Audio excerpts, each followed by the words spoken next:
My name is Emily, and I want to share a story I've never told anyone. I'm almost 18, and I grew up in a place where getting married young is the norm. My life was simple, but my heart was filled with dreams. Like so many girls, I dreamed of love, of being held, seen, and truly understood. I pictured a man who would look at me as if I were the only person in the world. I didn't long for diamonds or the glamour of big cities. I just wanted a love that felt real. When my marriage was arranged with a man named Ethan, I didn't protest. I had seen many girls my age get married. Some found happiness, others did not. I told myself to be strong. My parents were good people, and they believed he was a good man, so I trusted their judgment. But deep down, I was terrified. Not because he seemed unkind or strange, but because he was a stranger, a man I was about to live with, sleep next to, and call my husband. The days leading up to the wedding were a whirlwind of noise and activity. Relatives filled our home, and there were ceremonies, music, and endless photographs. But inside my heart, a quiet storm was raging. At night, lying alone in my room, I would stay awake thinking about the first night. I had heard so many different things from friends and cousins. Some said it would be painful. Others said it would feel like a dream. Some said nothing at all, just offering a knowing smile before looking away. The wedding day arrived. I was dressed in vibrant colors, my hands decorated with intricate henna designs. My face was carefully made up, and everyone told me I looked beautiful. I smiled for the cameras, but I felt like a little girl playing dress-up in someone else's clothes. The moment came to leave my parents' home. My mother wept, and my father couldn't bring himself to look at me. I hugged them both tightly, wondering when I would feel their embrace again. My heart felt heavy, and though my feet were moving forward, I wanted to run back. When we arrived at his house, my new home, his family greeted me with warmth. There were smiles, sweets, and blessings, but their kindness couldn't calm the fear fluttering in my chest. After the guests departed and a hush fell over the house, I was led to our room. The door opened to reveal a softly lit space.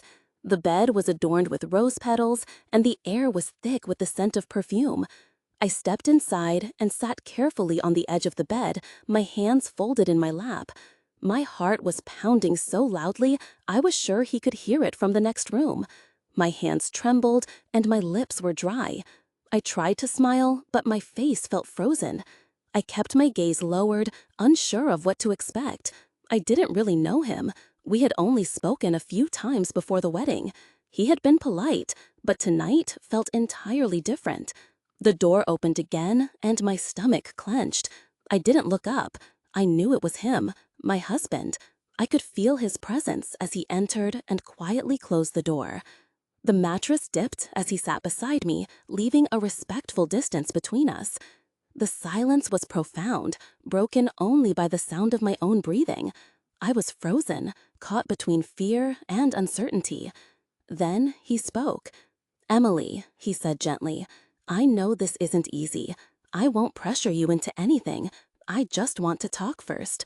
His voice was soft, calmer than I had anticipated, not demanding or heavy. It sounded like the voice of someone who wanted to listen, not command. This sparked my curiosity.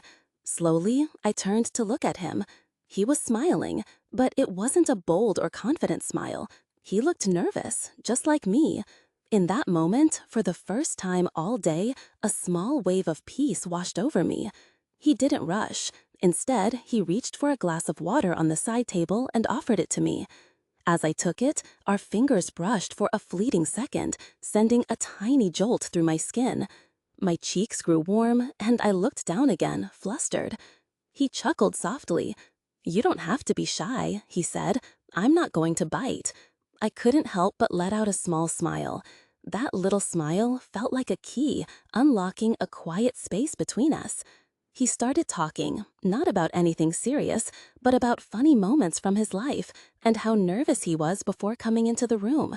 He even admitted he asked his cousin for advice on how to act, and his cousin had just laughed and run away. As I listened and watched his face, I could see he wasn't pretending. He was just being himself, A little awkward, but honest. With every word he spoke, another layer of my fear melted away.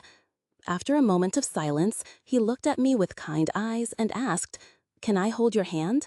I didn't speak, just gave a slow, single nod. He reached out and gently took my hand. His was warm and strong, but his touch was soft. He didn't squeeze or pull, just held it as if it were something precious. He looked down at our joined hands and slowly traced a pattern on my skin with his thumb. That simple gesture made my heart race again, but this time, it wasn't with fear. It was something sweet, something safe. He leaned in slightly, just close enough to be heard clearly. "Emily," he said, "I won't do anything tonight unless you are completely ready. I want you to feel safe with me, not afraid of me."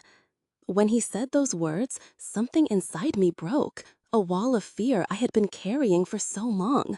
Tears welled up in my eyes, and I didn't know why. Maybe it was because I had braced myself for something I had to endure. But here was this stranger, this man, being patient and gentle, being everything I needed. He didn't ask why I was crying. He simply raised his hand and gently wiped a tear from my cheek. The soft touch made me close my eyes. It wasn't about desire. It was about care. He then leaned forward and placed a long, warm kiss on my forehead. It wasn't rushed or demanding. It was a silent promise that tonight was about building trust, not fear. "We have our whole lives, Emily," he said. "Let tonight be the beginning of love, not fear." In that moment, I knew my story would be different from the ones I had dreaded. We left a soft light on, as he said I might sleep better if the room wasn't completely dark. He lay down beside me, still keeping a respectful space between us. As we both stared up at the ceiling, the silence no longer felt awkward. It felt peaceful. "Tell me something about yourself," he asked softly. I thought for a moment. No one had asked me that in a long time. So I told him. "I like to draw. I used to sketch in my school books." He smiled. I wish I could have seen them. I found myself laughing, a sound that felt surprisingly good. I told him about my younger brother who always stole my snacks and how I never learned to ride a bike. He listened as if my stories were the most important things in the world. He shared things too, how he once set off the fire alarm trying to cook noodles, and how his mom still calls him her baby. "I know I look serious," he confessed, "but I'm still scared of thunder." This made me feel even closer to him. Our hands remained clasped together the whole time. After a while, he turned to me and asked, "May I hold you? Only if you want." I looked at him, feeling no fear, no uncertainty. I nodded. He moved slowly, wrapping an arm around me. My head came to rest on his chest, and I could hear the slow, steady beat of his heart. My body, tense for so long, finally began to relax. I felt safe. We stayed like that for a long time, his hand gently rubbing my back, not to explore, but to comfort. He whispered, "Tonight isn't about being a husband and wife. It's about being human. It's about making space for someone else's heart." My throat tightened with emotion. He was talking about love not as a duty, but as a shelter. I wanted to cry again, this time from feeling truly seen and respected. In that quiet moment, something bloomed inside me. Slowly, I lifted my head and looked into his eyes. He was already watching me. I leaned forward and kissed his cheek. He smiled the softest smile I had ever seen. "Can I kiss you?" he asked. I nodded again. He leaned in, and his lips met mine. The kiss was gentle and unhurried, like touching the surface of calm water. My hands found their way to his shoulders, not because I felt I had to, but because I wanted to. The kiss deepened, but it was never rushed. In that moment, I felt something I never thought I would on my wedding night, completely safe in my own skin. We were beautifully, humanly awkward. We laughed when our hands bumped and paused when we were unsure. This reality made it all feel more genuine. He kept asking, "Is this okay?" And I kept saying yes. Each time he asked, I felt more respected. Each time I said yes, I felt more in control of my own story. When we finally fell asleep, the sun was beginning to rise, my head on his chest and his hand in mine. My last thought before drifting off was, "This is better than anything I was told." I whispered, "Thank you." He pulled me closer and said, "You never have to thank me for being gentle with you. It's what you deserve." That was the moment I knew. I hadn't just married a man. I had met someone who understood love the way I had always hoped someone would. I learned that the first night is not about the body. It's about the heart. It's about trust, care, and beginning something beautiful with grace. I wish every woman could have that. I wish every man understood that true strength isn't about force.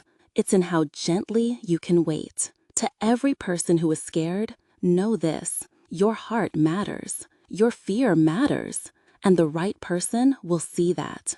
The right person will wait. Be the reason someone feels safe, not silent. Be the reason they feel love, not fear. Because that is where true love begins, not with a touch, but with understanding.